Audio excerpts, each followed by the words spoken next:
नमस्कार। हाम्रो एजुकेसन च्यानलमा तपाईहरु सम्पूर्णलाई स्वागत छ। आज हाम्रो एजुकेसन च्यानलमा अनिवार्य तथा निशुल्क शिक्षा सम्बन्धी ऐन 2075 मा भएको विशेष व्यवस्थाको बारेमा जानकारी लिएर आएको छौं। अनिवार्य तथा निशुल्क शिक्षा सम्बन्धी ऐन 2075 प्रमाणीकरण तथा लागू अथवा जारी कहिले भयो भनेपछि विक्रम सम्वत 2075 6/2 गते असोज 2 गते प्रमाणीकरण भयो। यसमा 7 वटा परिच्छेद 41 वटा दफा रहेका छन्। 41 वटा दफा रहेका छन्। यसभित्र केही महत्त्वपूर्ण परिभाषा अनिवार्य शिक्षा भनेको के हो त भनेको छ भनेपछि त्यसले तोकिएको उमेर समूहका बालबालिकाहरूलाई विद्यालय वा अन्य वैकल्पिक शैक्षिक संस्थामा भर्ना भई नियमित अध्ययन गर्ने र आधारभूत तहको अध्ययन पूरा गर्न बाध्यकारी व्यवस्था। आधारभूत तहको शिक्षा अनिवार्य गर्नुपर्छ, अनिवार्य अध्ययन गर्नुपर्छ, वैकल्पिक होस् अथवा विद्यालयबाट भन्छ अहिले। अनि आर्थिक रूपले विपन्न भन्नाले केलाई जनाउँछ त भनेपछि तोकिएको सीमा भन्दा कम वार्षिक आय भएको अवस्था। जुन आर्थिक रूपले विपन्न भनेको तोकियो, नेपाल सरकारले तोकेको छ, त्यो तोकिएको सीमा भन्दा कम वार्षिक आय भएको अवस्थाका व्यक्तिलाई आधारभूत शिक्षा भन्नाले आधारभूत शिक्षा भन्नाले यसले कक्षा 1 देखि 8 सम्मको विद्यालय शिक्षा भन्छ। आधारभूत शिक्षा भन्नाले अनिवार्य तथा निशुल्क शिक्षा सम्बन्धी ऐन 2075 ले। अनि दफा 3 मा शिक्षा प्राप्त गर्ने अधिकार विशेष व्यवस्था छ। दफा 3 मा अब गुणस्तरीय शिक्षामा समतामूलक पहुँचको अधिकार प्रत्येक नागरिकलाई हुनेछ भनेको छ। प्रत्येक नागरिकलाई हुनेछ भनेको छ। अब त्यसपछि मातृभाषामा शिक्षा प्राप्त गर्ने अधिकार, मातृभाषामा शिक्षा प्राप्त गर्ने अधिकार प्रत्येक नेपाली समुदायलाई हुनेछ भनेको छ। अनि निशुल्क उच्च शिक्षा प्राप्त गर्ने अधिकार विपन्न अपाङ्गता भएका र दलित नागरिकलाई, विपन्न अपाङ्गता भएका र दलित नागरिकलाई भनेको छ। विशेष अवसर पाउने अधिकार शहीद, बेपत्ता पारिएका व्यक्ति, दण्ड पीडित, घाइते तथा अपाङ्गता भएका व्यक्तिलाई भनेको छ। उच्च शिक्षा प्राप्त गर्ने आधार योग्यता, क्षमता र रुचि, तीनटा कुरालाई जोड दिएको छ। अनि विशेष शिक्षाको माध्यमबाट शिक्षा प्राप्त गर्ने अधिकार, विशेष शिक्षाको माध्यमबाट शिक्षा प्राप्त गर्ने अधिकार अपाङ्गता भएका नागरिक, प्रत्येक बालबालिकाको अधिकार योग्यता प्राप्त शिक्षकबाट गुणस्तरीय शिक्षा पाउने, योग्यता प्राप्त शिक्षकबाट गुणस्तरीय शिक्षा पाउने। अनि दफा 4 शिक्षा प्रदान गर्ने दायित्व हुने। कसलाई त? शिक्षा प्रदान गर्ने दायित्व हुने। आधारभूत र माध्यमिक तहको शिक्षा प्रदान गर्ने दायित्व राज्यको हुने। आधारभूत र माध्यमिक तहको शिक्षा प्रदान गर्ने दायित्व राज्यको हुने। आधारभूत तहको शिक्षा प्रदान आवश्यक व्यवस्था मिलाउने जिम्मेवारी, आधारभूत तहको शिक्षा प्रदान गर्न आवश्यक व्यवस्था मिलाउने जिम्मेवारी कसको त? नेपाल सरकार, प्रदेश सरकार र स्थानीय सरकारको हुनेछ भनेको छ।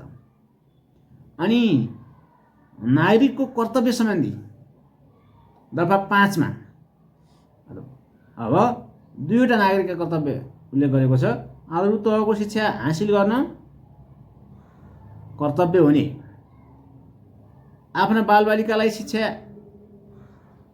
विद्यालयमा पढाउनु कर्तव्य हुने, अनि अनिवार्य शिक्षा प्रदान गर्नुपर्ने। दफा 6 मा अनिवार्य शिक्षा प्रदान गर्नुपर्ने। कसलाई त भनेपछि 4 वर्ष पुरा भई 13 वर्ष उमेर पुरा नभएका बालबालिकाको लागि अनिवार्य आधारभूत शिक्षा प्रदान गर्नुपर्ने भनेको छ। 4 वर्ष पुरा भएपछि 1 वर्षको प्रारम्भिक बाल विकास शिक्षाको व्यवस्था गर्नुपर्छ भनेको छ। अनिवार्य तथा निःशुल्क शिक्षा सम्बन्धी ऐन 2075 ले। अनि सुरक्षित रूपमा आधारभूत तहको शिक्षा प्रदान गर्नुपर्ने प्रकृतिका बालबालिका, सुरक्षित रूपमा आधारभूत तहसम्मको शिक्षा प्रदान गर्नुपर्ने प्रकृतिका बालबालिकालाई अनिवार्य शिक्षा प्रदान गर्नुपर्ने भनेको छ। अब दफा 7 बालबालिका भर्ना गराउनु पर्ने, पाएक पर्ने विद्यालयमा भर्ना गराउनु पर्ने,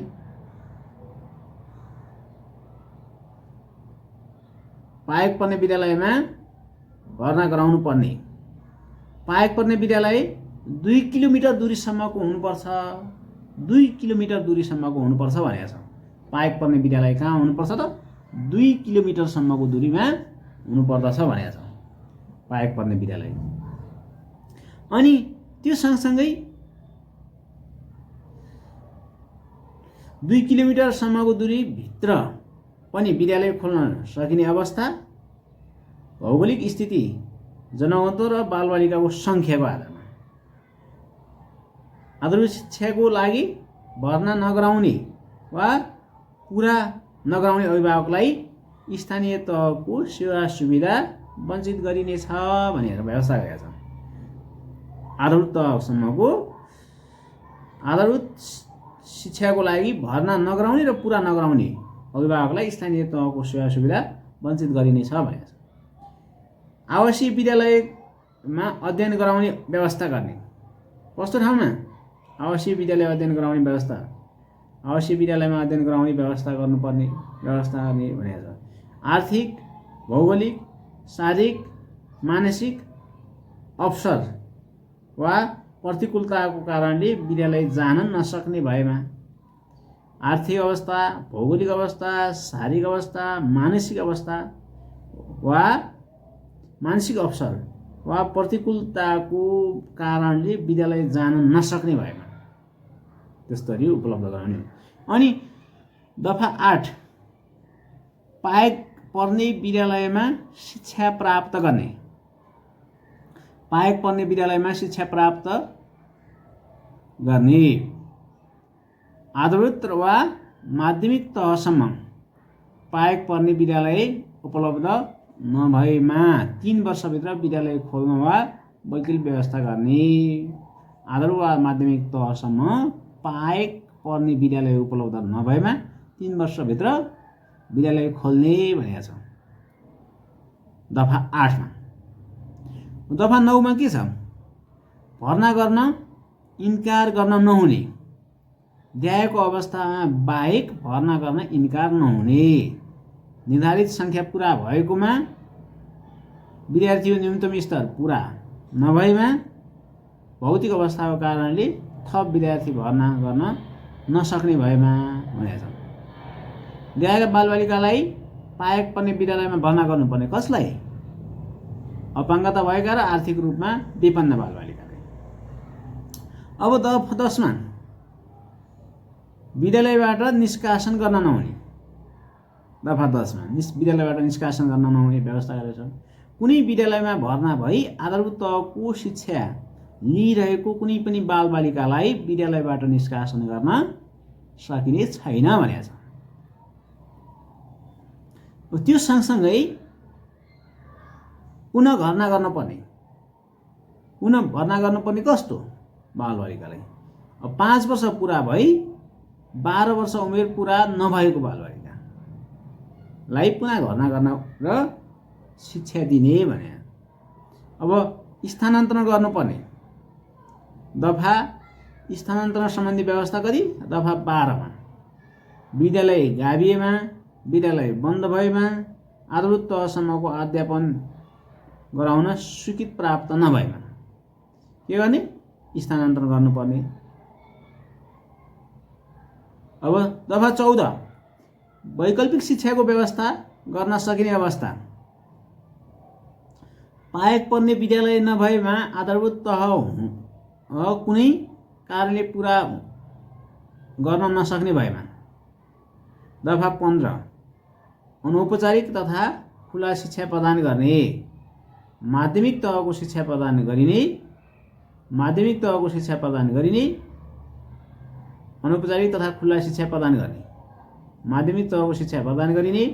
अनि नेपाल सरकारले स्थानीय तह मार्फत अनौपचारिक र खुला विद्यालय सञ्चालन र स्थापना गर्ने। परम्परागत शिक्षा प्रदान गर्न सकिने गुरुकुल, गुम्बा, मदरसा सम्बन्धी स्थानीय तहमा दर्ता गर्नुपर्ने। अनि दफा 18 मा के छ? अभिभावकको पहिचान नभएका बालबालिकाको शिक्षा कसले दिने? अभिभावकको पहिचान नभएका बालबालिकाको शिक्षा कसले दिने? महत्त्वपूर्ण कुरा, स्थानीय तहको जिम्मेवारी हुने, वडा समिति जिम्मेवारी हुने। स्थानीय तह र वडा समितिको जिम्मेवारी हुने। योग्य नहुने। विक्रमसम्म 2085 वैशाख 1 गतेदेखि दिएका काममा योग्य नहुने। सरकारी, गैर सरकारी वा निजी क्षेत्रका संस्थामा कुनै पदमा निर्वाचित, नियुक्ति वा मनोनयन हुन रोजगारी प्राप्त गर्न। कम्पनी, फर्म वा सरकारी संस्था वा गैर सरकारी संस्थाको संस्थापन गर्ने कुनै कम्पनी वा संस्थाको संस्थापक, सिर्जनी, सञ्चालक, सदस्य वा पदाधिकारी हुन। यस्तो कुराहरू उल्लेख गरेको छ। अब यो सँगसँगै विविध कुराहरू छन् हामीले। अब त्यसपछि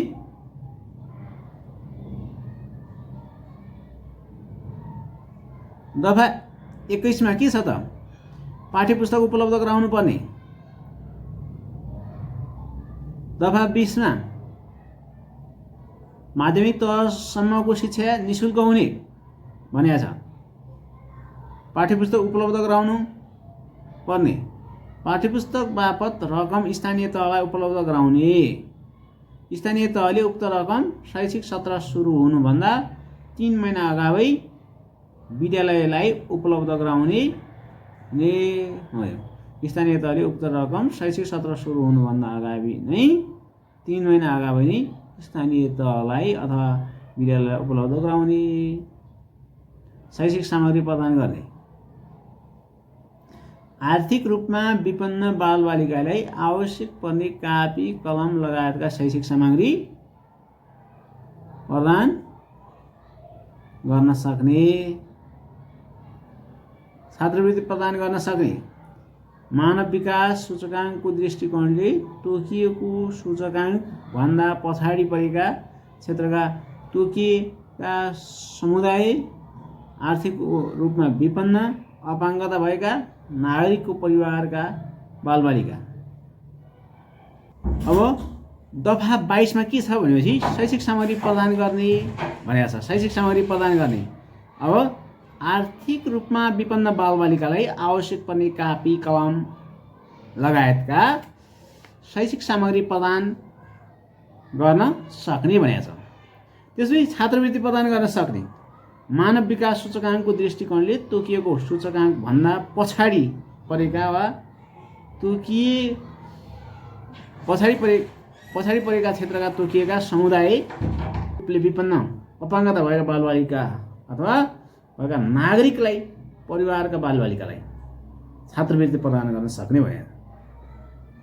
अनि स्वास्थ्य उपचार प्रबन्ध गर्ने सम्बन्धी दफा 24 मा रहेको छ। दिवा खाजा सम्बन्धी व्यवस्था के भनेको छ त? दिवा खाजा सम्बन्धी मानव विकास सूचकाङ्कको दृष्टिकोणले तोकिएको सूचकाङ्क भन्दा पछाडि परेको क्षेत्रका तोकिएका आर्थिक रूपले विपन्न, अपाङ्गता भएका नागरिकको परिवारका बालबालिकालाई पठन पाठन निरन्तरता दिन नेपाल सरकारले स्थानीय तह मार्फत उपलब्ध गराउने। पठन पाठन नेपाल सरकारले। अब शिक्षणको माध्यम भाषा अनिवार्य तथा निःशुल्क शिक्षा ऐन अनिवार्य तथा निःशुल्क शिक्षा ऐन 2075 अनिवार्य तथा निःशुल्क शिक्षा ऐन अनिवार्य तथा निःशुल्क शिक्षा सम्बन्धी ऐन 2075 ले अनिवार्य तथा निःशुल्क शिक्षा सम्बन्धी ऐन 2075 ले के भनेको छ त भनेपछि शिक्षाको माध्यम नेपाली अङ्ग्रेजी भाषा वा दुवै भाषा वा मातृभाषा पनि हुनेछ भनेको छ। नेपाली भाषा पनि अङ्ग्रेजी भाषा पनि मातृभाषा। अब निजी लगानीका विद्यालय सेवामूलक हुने, प्रारम्भिक बाल विकास तथा आधारभूत शिक्षा सेवामूलक तथा लोक कल्याणकारी हुने भनेको छ। अब निःशुल्क शिक्षा प्रदान गर्न स्थान अथवा आरक्षणको व्यवस्था कसले कति प्रतिशत दिनुपर्ने। अब विद्यार्थी संख्या 500 निःशुल्क शिक्षा प्रदान गर्ने स्थान आरक्षणको व्यवस्था। 500 सम्म विद्यार्थी संख्या भयो भने कति 10% छात्रवृत्ति दिनुपर्ने, 10%लाई निजी विद्यालय। अब 500 देखि 800 सम्म विद्यार्थी भयो भने 12%, अनि 800 भन्दा बढी भएमा कति 15% दिनुपर्ने, उपलब्ध गराउनु पर्ने भनेको छ। 10, 12, 8। 500 भन्दा 500 सम्म भयो भने 10%, 500 देखि 800 सम्म भयो भने 12%, 800 भन्दा बढी भयो भने 15%। मातृभाषी शिक्षा सम्बन्धी व्यवस्था प्रत्येक नेपाली समुदायलाई आधारभूत र माध्यमिक तहसम्मको शिक्षा मातृभाषामा प्रत्येक नेपाली नागरिकलाई, प्रत्येक नेपाली समुदायलाई आधारभूत र माध्यमिक तहसम्मको शिक्षा मातृभाषामा पाउने अधिकार हुने। प्रत्येक नेपाली समुदायलाई आधारभूत र माध्यमिक तहसम्मको शिक्षा मातृभाषामा पाउने अधिकार हुने पनि छ भनेर भन्छ। अब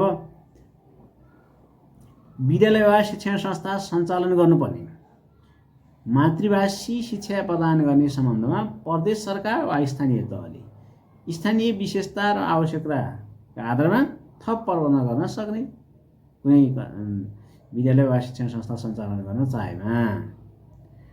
बजेट विनियोजन गर्ने, अब नेपाल सरकारले प्रत्येक वर्ष स्थानीय तहलाई ल्याएको आधारमा अनुदान दिने। अनुदान कति विद्यालय तथा विद्यार्थी सङ्ख्याको आधारमा, विद्यार्थीले प्राप्त गरेको नतिजाको आधारमा आदि दुईटा आधार छुट्याएको छ। नेपाल सरकारले प्रदेश कानुन बमोजिम स्थानीय तहलाई निश्चित रकम अनुदानको रूपमा विनियोजन गर्ने र स्थानीय तहले वार्षिक बजेटमा आवश्यक रकम विनियोजन गर्ने। अन्य व्यक्ति वा संस्थाले सहायता दिन सक्ने, कुनै व्यक्ति सङ्घ संस्थाले विद्यालयलाई आर्थिक सहायता सहयोग र रकम स्थानीय तह मार्फत स्थानीय तहको स्वीकृतिमा प्रदान गर्नुपर्ने। सहायता सम्बन्धी कार्यविधि वा ढाँचा स्थानीय कानुन अनुसार हुने भनेको छ। अब कसुर तथा जरिवाना, देहायका कसुरमा देहाय अनुसार सजाय हुने भनेको छ। अब कसुर के बालबालिकालाई भर्ना गर्न इन्कार गरेमा, भर्ना गर्न नसकेको लिखित जानकारी नगराएमा, पुनः भर्ना गर्न इन्कार गरेमा, दफा 13 बमोजिमको स्थानान्तरण प्रमाणपत्र दिन इन्कार गरेमा कति 5000 सम्म जरिवाना हुनेछ भनेर। कसलाई त सम्बन्धित संस्थालाई, विद्यालयलाई। अनि त्यसपछि बालबालिकालाई निष्कासन गरेमा, आधारभूत शिक्षा प्राप्त गर्ने वा परीक्षा दिने रोक लगाएमा, दफा 16 बमोजिमको विपरीत कार्य गरेमा र परम्परागत शिक्षा सम्बन्धी व्यवस्था विपरीतका कार्य गरेमा 3000 सम्म जरिवाना हुनेछ भन्यो। अनि दफा 27 विपरीतका कार्य निश्चित प्रतिशतमा निःशुल्क शिक्षाका लागि स्थान आरक्षण नगरेमा, निश्चित प्रतिशतमा निःशुल्क शिक्षाका लागि स्थान आरक्षण नगरेमा, छात्रवृत्ति घटाएमा, बिगो बमोजिम रकम वा 25,000 मध्ये बढी हुने रकम के गर्ने,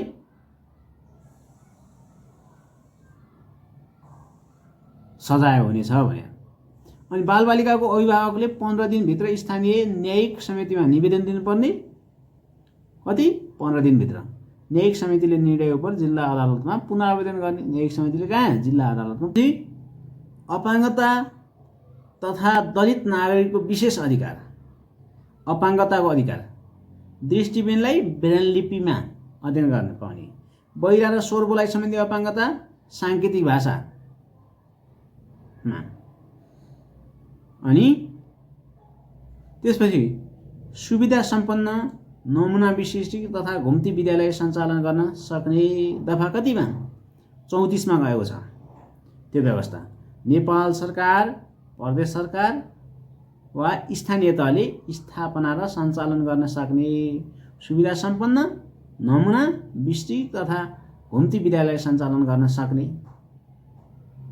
तिनटै सरकारले सक्नेछन्। नेपाल सरकारले, प्रदेश सरकारले अथवा स्थानीय सरकारले स्थापना सञ्चालन गर्न सक्ने। अनुगमन व्यवस्था र अनुगमन सूचकाङ्क सम्बन्धी व्यवस्था। नेपाल सरकारको शिक्षा सम्बन्धी विषय हेर्ने मन्त्रालयको अनुगमन सूचकाङ्क तयार गर्ने। शिक्षा विज्ञान तथा प्रविधि मन्त्रालयले यो सूचकाङ्क तयार गर्ने। प्रतिवेदन पेश गर्ने पनि गाउँपालिका वा नगरपालिकाले गाउँसभा वा नगरसभामा प्रतिवेदन पेश गर्नुपर्ने, वार्षिक रूपमा पेश गर्नुपर्ने। अब दफा 36 मा व्यवस्था छ वार्षिक रूपमा पेश गर्नुपर्ने र अनि गाउँपालिका, नगरपालिका, गाउँसभा वा नगरसभामा प्रतिवेदन पेश गर्ने। दिएका 6 वटा विषयमा विवरण समावेश गर्नुपर्ने।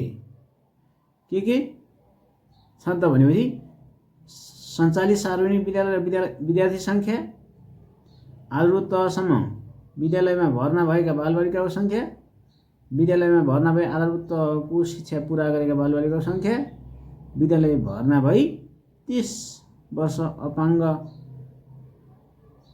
तहको शिक्षा पुरा नगरी विद्यालय छाडेका बालबालिकाको सङ्ख्या, अनि आधारभूत र माध्यमिक शिक्षाको लागि विनियोजित रकम, त्यसको स्रोत, अन्य आवश्यक कुरा। उक्त प्रतिवेदन जानकारीका लागि न्याय निकायमा पेश गर्नुपर्ने। नेपाल सरकारको शिक्षा सम्बन्धी विषयमा हेर्ने मन्त्रालय, प्रदेश सरकारको शिक्षा सम्बन्धी हेर्ने मन्त्रालय आदिमा के गर्नुपर्ने? यसको व्यवस्था गर्नुपर्ने रहेको छ। यसको व्यवस्था गर्नुपर्ने। अनि त्यसै दफा विवरण उपलब्ध गराउने। दिएको व्यक्तिको विवरण स्थानीय तहले अद्यावधि गरी राख्नुपर्ने। मातृभाषी, दलित, अपाङ्गता भएका, आर्थिक रूपले विपन्न भएका व्यक्ति हो। अनि उक्त विवरण दिएका निकायमा उपलब्ध गराउनुपर्ने। नेपाल सरकारको शिक्षा सम्बन्धी विषय हेर्ने मन्त्रालय, प्रदेश सरकारको शिक्षा सम्बन्धी विषय हेर्ने मन्त्रालय र सम्बन्धित विद्यालयमा। अब दफा 38 मा के छ? साझेदारी वा सहकारी गर्न सक्ने। कसले कहाँ साझेदारी सहकारी गर्न सक्ने? दिएका कामका लागि विद्यालय वा स्थानीय तह वा गैर सरकारी संस्था बीच पारस्परिक साझेदारी वा सहकारी गर्न सक्ने। विद्यालय व्यवस्थापनमा सुधार, गुणस्तर शिक्षाको विकासमा सुधार, विद्यार्थीको सिकाइ अभिवृद्धिमा सुधार, साझेदारी विद्यार्थीको सिकाइ अभिवृद्धिका लागि, गुणस्तरीय शिक्षा विकासको लागि, विद्यालय व्यवस्थापन सुधारको लागि र अन्य अनि दिएका कामका लागि स्थानीय र गैर सरकारी संस्थाबीच पारस्परिक साझेदारी सहकारी गर्नु। अब त्यसपछि दफा 39 यसै ऐन बमोजिम हुने। अनि दफा 40 ले के गरेको छ? नियम बनाउने अधिकार। नियम बनाउने अधिकार नेपाल सरकारको हुने नियम बनाउने अधिकार दिएको छ दफा 40 ले। अब दफा 41 ले मापदण्ड बनाउने अधिकार दिएको छ। मापदण्ड बनाउने अधिकार नेपाल सरकारको शिक्षा सम्बन्धी विषय हेर्ने मन्त्रालयलाई के रहेको छ? मापदण्ड हेर्ने अधिकार रहेको छ।